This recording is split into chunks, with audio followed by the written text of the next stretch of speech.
ஒரு அழகான சிறிய கிராமம். அந்த கிராமத்தின் மார்க்கெட்டில் கார்த்திக் என்ற ஒரு காய்கறி விற்பனையாளர் வாழ்ந்து வந்தான். அவன் நல்ல உழைப்பாளி.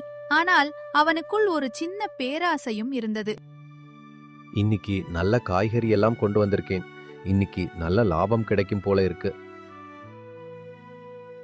ஆரம்பத்தில் கார்த்திக் நல்ல தரமான காய்கறிகளை சரியான விலைக்கு விற்றான். அதனால் மக்கள் எல்லாம் அவனிடம் சந்தோஷமாக வாங்கினார்கள். கார்த்திக், உங்க காய்கறி எப்போதும் புது பசுமையா இருக்கு.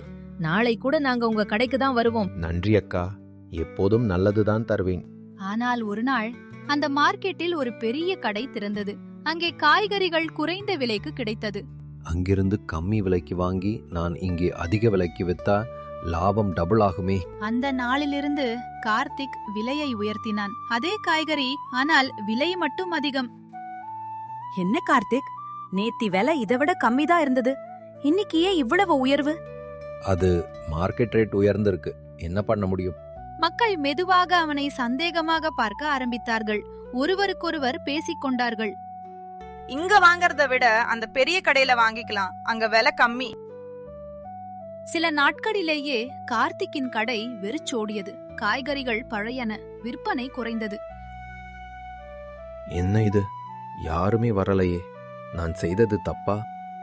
அந்த நேரத்தில் அருகில் இருந்த ஒரு வயதான நேர்மையான வியாபாரி கார்த்திக்கிடம் பேசினார். கார்த்திக், சின்ன லாபத்துக்காக பெரிய நம்பிக்கையை இழந்துட்டே. நேர்மை இருந்தாதான் வியாபாரம் நீடிக்கும். அந்த வார்த்தைகள் கார்த்திக்கின் மனதை ஆழமாக தொட்டது.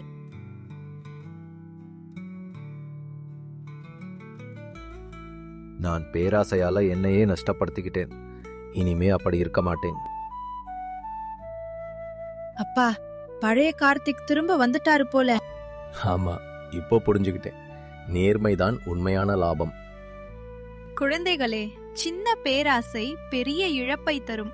ஆனால் நேர்மை, நம்பிக்கை நீண்ட கால வெற்றியை தரும். இதுதான் இந்த கதையின் பாடம்.